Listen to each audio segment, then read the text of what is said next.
What you think about when you're born into a fire? Let 'em burn it out. Sell 'em to the richest buyer. They wanna let the world decay. They tell us lies and fade away, fade away. We feel betrayed. We were raised to lose the race. Wake at the back of the pack, kill it anyway. Listen up now, because we're never dropping out. Sure. We'll talk about whatever we want to talk about. But I have your book, and I'm sorry because my camera's facing this way, and I'm got two screens, and I'm looking this way. But I got your book. I've had it for a while. Red Pill Rhymes. So before we get into the book, we'll talk about you a little bit. R.K. Gandhi, and you're from Ontario. Correct. Okay. Teacher. Yep, correct. Teacher. So I like to get the new thing is now I instead of I would do a spiel and talk about everybody a little bit or do a little summary beforehand, but instead you're going to talk about yourself. So tell us a little bit about going into teaching and then how that led to writing. Sure. Thanks for having me on, Mike. Yeah, it's been a long time, long overdue, right? So Yeah. I kind of fell into education actually, and I think a lot of people do, based on what all the colleagues I've met over the years and stuff. And initially, I was getting into law, and I just realized that after interning at a few law firms, just to see what it was like, I don't think it was my calling, and I just didn't like the idea of more school. Ironic, I know. And so I actually went and volunteered at my old grade school just to see what it was like. And I was enthralled by the level of creativity that you could have. And I think that was lacking in some of my schooling that was happening in university. And so it just allowed me to be a little bit more creative with lesson plans and such. And so I applied, and I got it. Took me a long time to get full-time contract job, but it was worth it, and met a lot of great people, a lot of great teachers along the way. But somehow, I guess you would say, I've been teaching probably over 15 years now. Uh, there was this desire in me to create even more, and it was always one of my dreams to publish a book. And I think when COVID happened and all of the aftermath of that, it allowed the space and time to concentrate. And I don't think it was something that it was planned. It just kind of came to fruition because I've always viewed writing as somewhat of a healing apparatus, and a lot of writers will tell you that. But it truly is, when I say that, the truth for me, because I used to write when I was a kid, and it would get me through some tough times. And during the pandemic stuff, it got me through some tough times. And I thought, you know what? Holy crap! This is actually a book that I could piece together and really tackle this dream of mine. And so here we are. You you aired sentiments echoing my childhood and my fall into education and pretty not I mean obviously we live two different lives, but similar the similar processes. Like I kind of education kind of chose me and I fell into it, but I never liked working. Like I worked with my father doing construction and I had all these other jobs, and I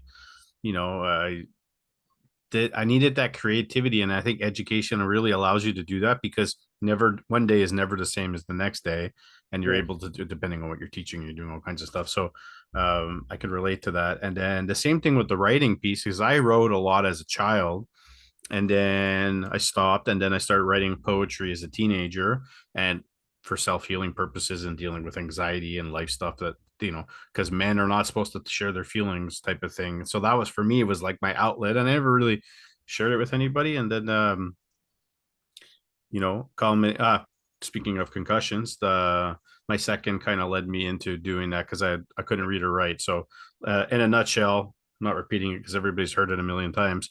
That's where that came from. And then, like you said, the pandemic happened, and there's like, you have all this time to self-reflect and write, and it's kind of that, like, not avenue, but that tool that can help you deal with what's going on. So um I mean, your book.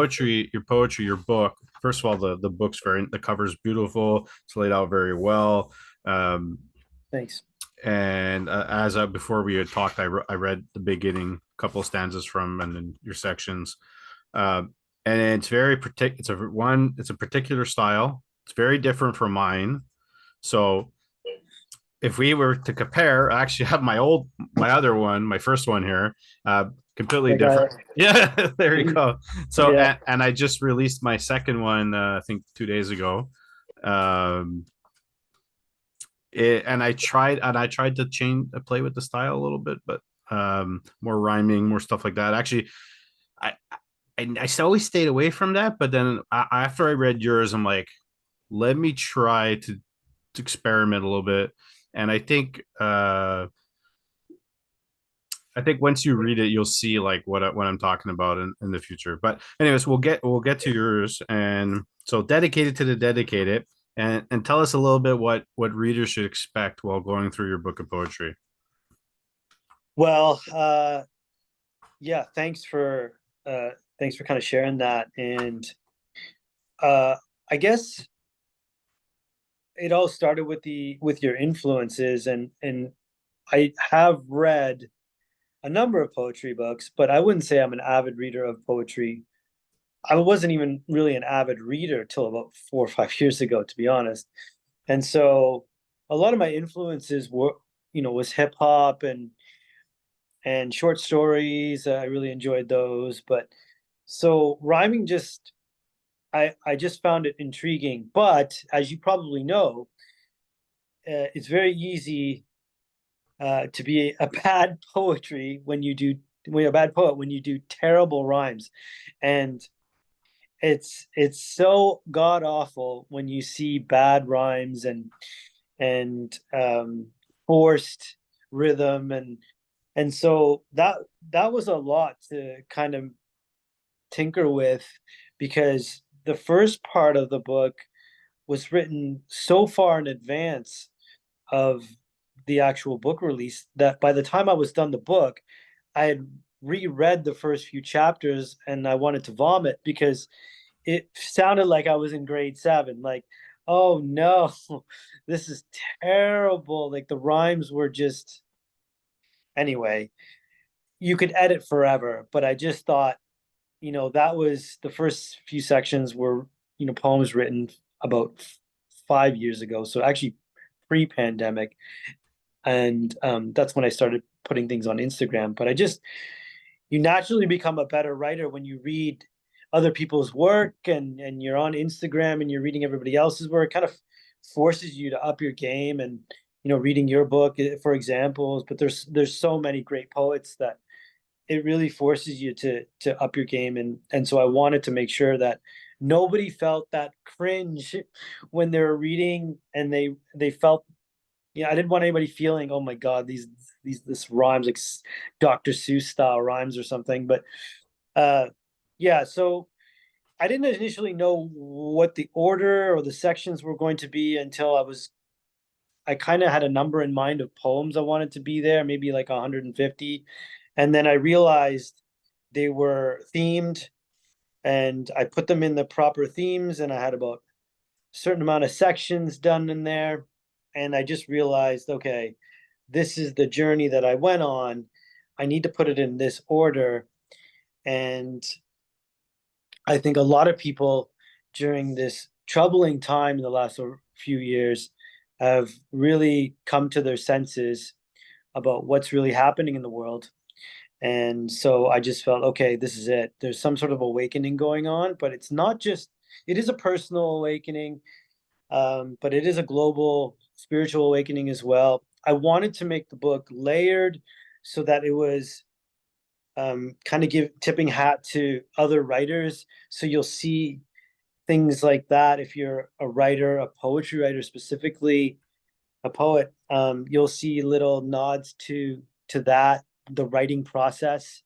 But then you'll see, of course, the process of healing, going through trauma and anxiety and kind of turmoil and awakening from that.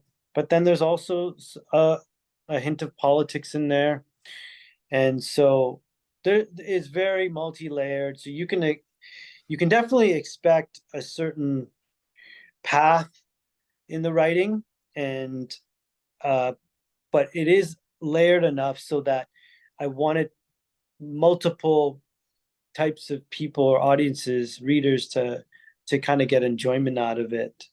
And so even with the first section, which is really a nod to the writing process, I did cut out a few of those poems because it was getting too much into the writing process, and I just felt, oh, you know what, like not everybody's a writer, so I need to cut down a little bit and focus more on the journey, which ultimately it was in a creative endeavor, but for me personally, and you can attest to this, but nothing will touch that feeling when you get your first copy of that book and you hold it and you see it and you just it was a dream come true, and it's been so exciting to meet other writers, but also hearing readers excited about what they've read, and that's the beauty of it, because we could say we write to heal, but ultimately we, as we get older and we grow, we do want people to read it. Like I think there are other things where maybe you don't, like a journal, but in this creative venture, I do want people to read it and enjoy. I really wanted them to enjoy it. So yeah. I've talked to hmm, many people the last couple of years on Twitter, the podcast, um, people who have self-published and sold one book, people who have self-published and sold 10 books. I had interviewed Michael Roberti, who's a teacher and a self-published author, and he's on Amazon, he's on Twitter, and I think he said recently that he had sold 1,000 copies of his book, and it's like a, oh my god, he's gonna kill me now. I don't remember the subplot of his book, um, but he was just so happy that one person would read his book, and now he's showing some success, but like he had explained, you have to grind, you have to put in the work, and you have to have realistic expectations of what you're accomplishing.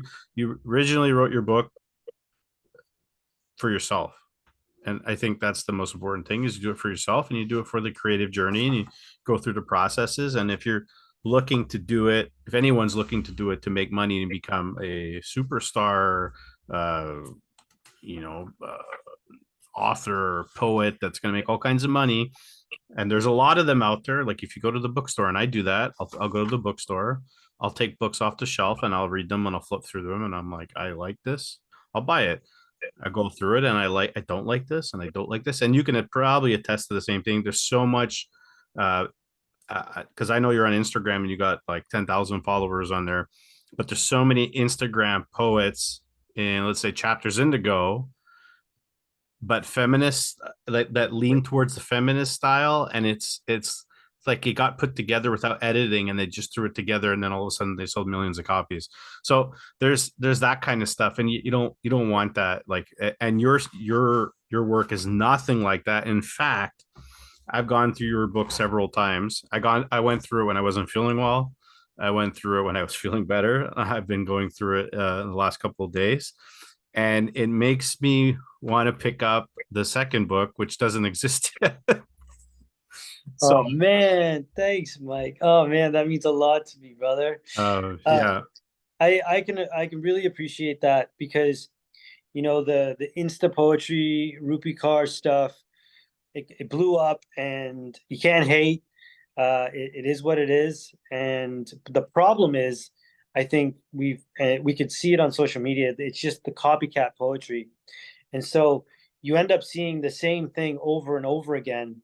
And authors and Instagram writers will message me sometimes and ask for tips. And the first thing I tell them is exactly what you told me: is really temper your expectations on what your sales may be and what you really want out of this, because you know Rupee made it, but I can't. There's a few others that kind of made it in that realm, but for the most part, I mean, there are thousands of them on Instagram that kind of do the same thing and use the same voice. And I think that's the troubling part. And that's one of the reasons I wanted to write the first section of the book was kind of talking about that. The second bit of advice I tell other writers is never ever ever change your voice. Never, use your be who you are. It's a truth that audiences and readers want to hear. And if you're not, they see right through it. And I would never give out names, but I would obviously, I've seen so many times where authors will throw a book together and throw it on Amazon and just expect um, people to buy. And if you have, let's say, 500 followers or 1,000 followers, I think it's very naive to just assume that those entire 1,000 people are going to buy your book.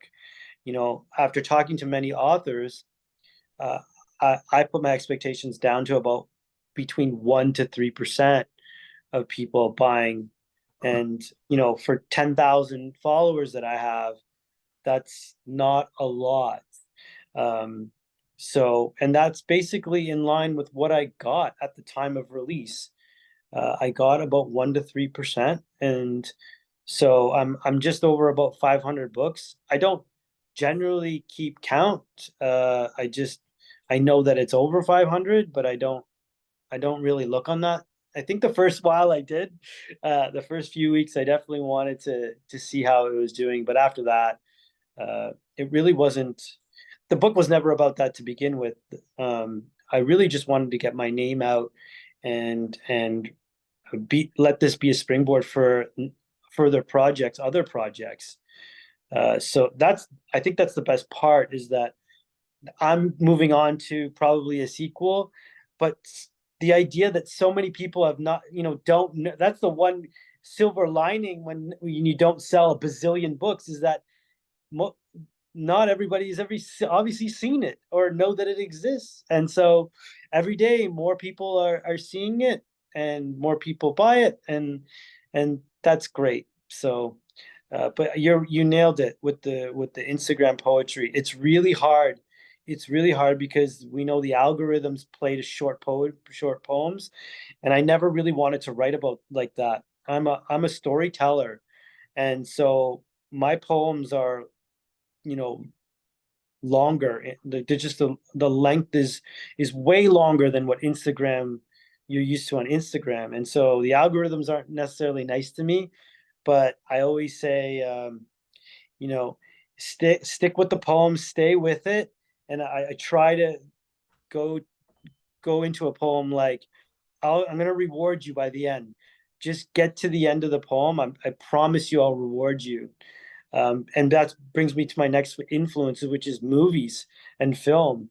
And I still love films that um, do proper suspense and character building, and then those twist endings, or those endings that make you think. That's how what I incorporate in my writing. And so they may be longer, but I promise readers, if they just stick with each poem and get to the end, there'll be a lesson, or there may be a twist, or something very interesting comes from it. So yeah. Well, that's great. I had to go back because a lot of my initial poetry that I did for my first one was poetry I had since I was 16. So I had to go back. And it's like you said, 5 years ago was completely different. So you had to go back and revisit and edit everything, cut things out.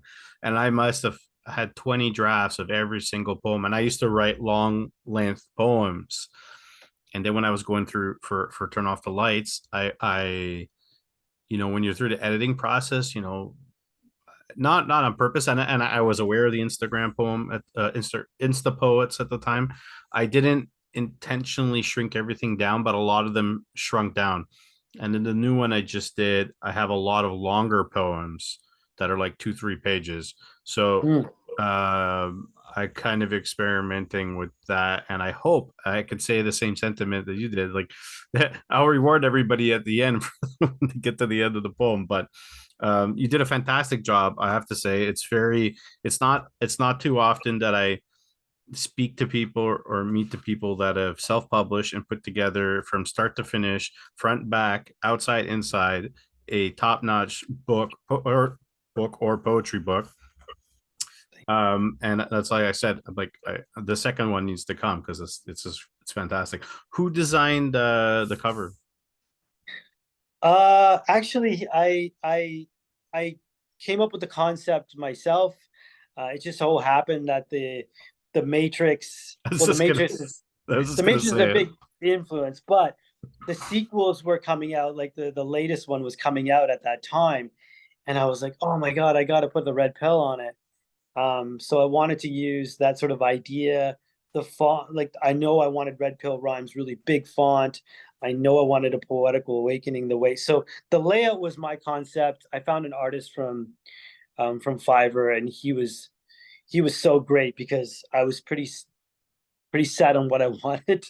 But I'm not a graphic artist, so I don't know what to do. So he put that together pretty quickly.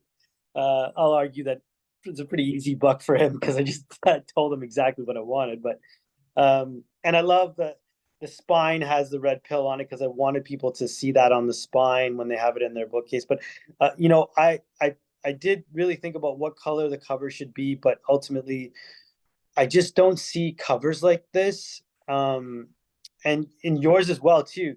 There's so many of the same covers out there, and I went to a local bookstore and gave them this book to see if they could take it on consignment. And if that's the first thing they said was, "Thank God, finally a cover." And he showed me the independent poetry book section, and I swear to God, I pulled out every cover, and they looked exactly the same. Yeah. It was flowers with some sort of abstract face. Abstract face doing this or whatever, and like waving lines, and Yeah, yeah. and it's the same. And so I know I want it to be different, and but I mean I didn't want to make it to sort of attack them. I wanted to stand out, and also I wanted people to I wanted it to be a talking piece.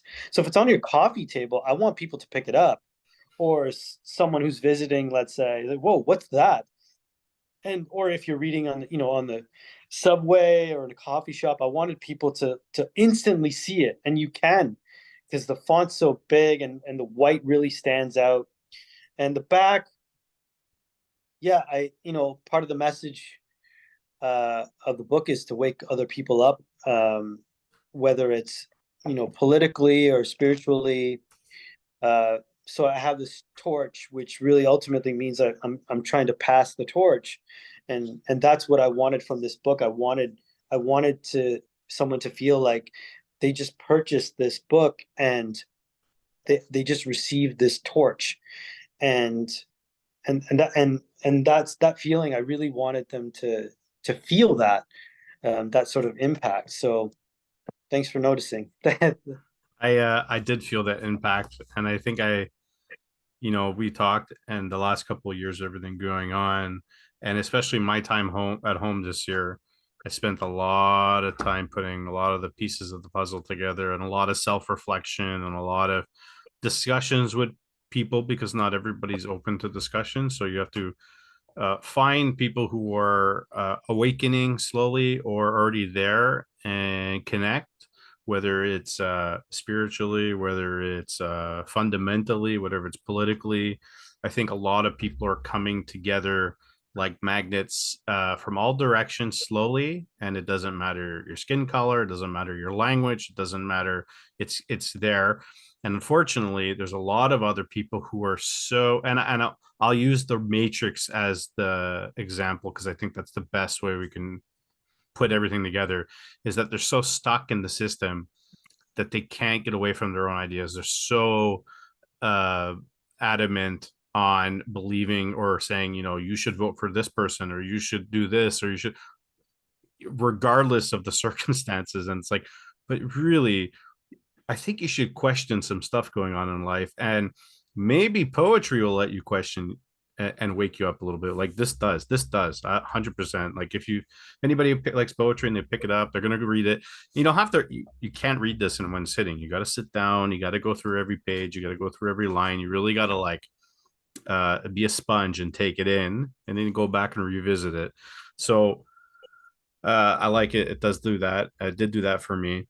And Appreciate that. I did share it with some people. I don't know if they went and picked up the book or not, but I did share. I do share stuff that comes across my table with people I think would enjoy stuff. But yeah, it's absolutely fantastic. But going forward, so it is on Amazon, and Mhm. currently you and I are in a race.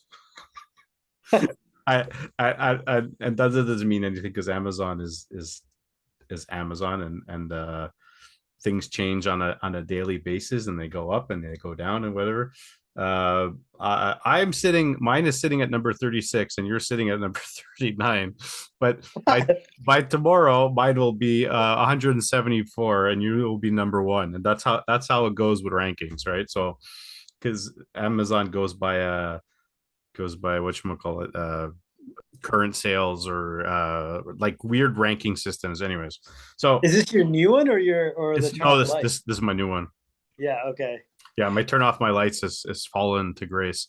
And it's actually in another category. It's in French Canadian writing or French Canadian poetry or something. It's like 35 or something like that. But I'm like, I guess that means Quebec for Amazon. But anyways, Oh, uh, maybe. yeah. So you're on Amazon, Yeah. and you're looking good because, and I tell that, I'll say it with a grain of salt for most people, like if you get one review on self-publishing or any self-publisher, that's good. If you get 10, wow.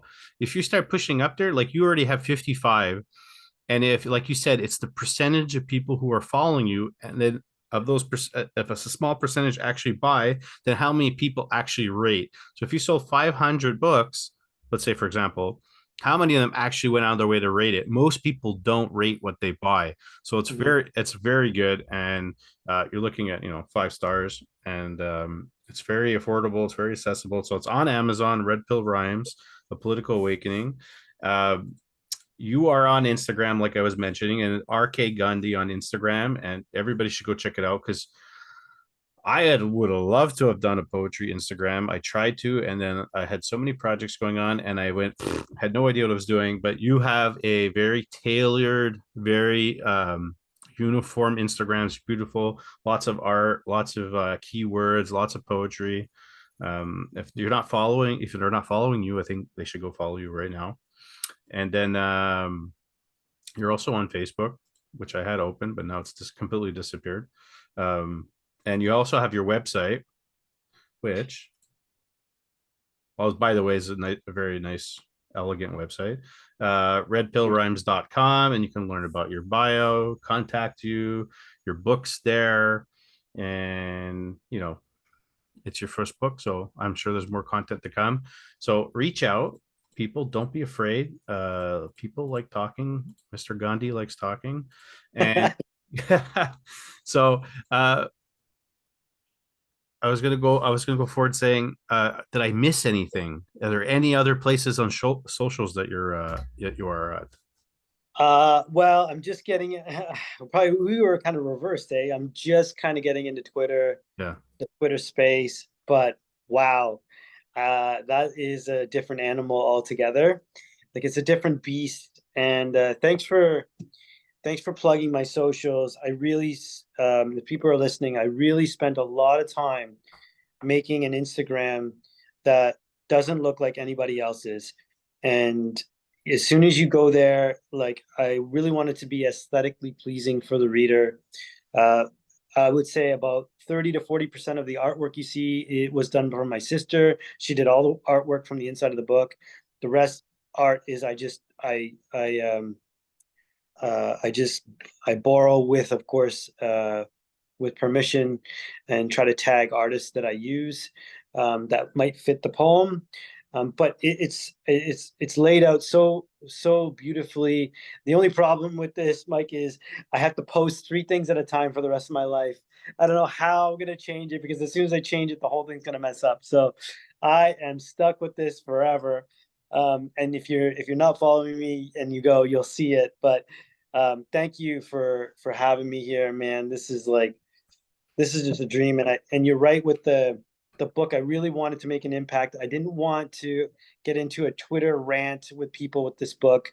I just, this, talking to people over the last 3-4 years, you're either kind of getting it, you got it, or you're just still part of the system. And those people, unfortunately, just like Morpheus tells them in the movie, like they can't be unplugged. They're not ready. And you could scream at them, you could show them anything, it wouldn't matter. And so I never wanted to make a book that was just screaming at people about some of these things. I just wanted to sort of gently nudge. This book was more of a gentle nudging to hopefully steer people in a way that would allow them to discover for themselves. I'm not really going to share anything in here that's going to dictate their behavior or anything. So, yeah. Strong words, strong poetry.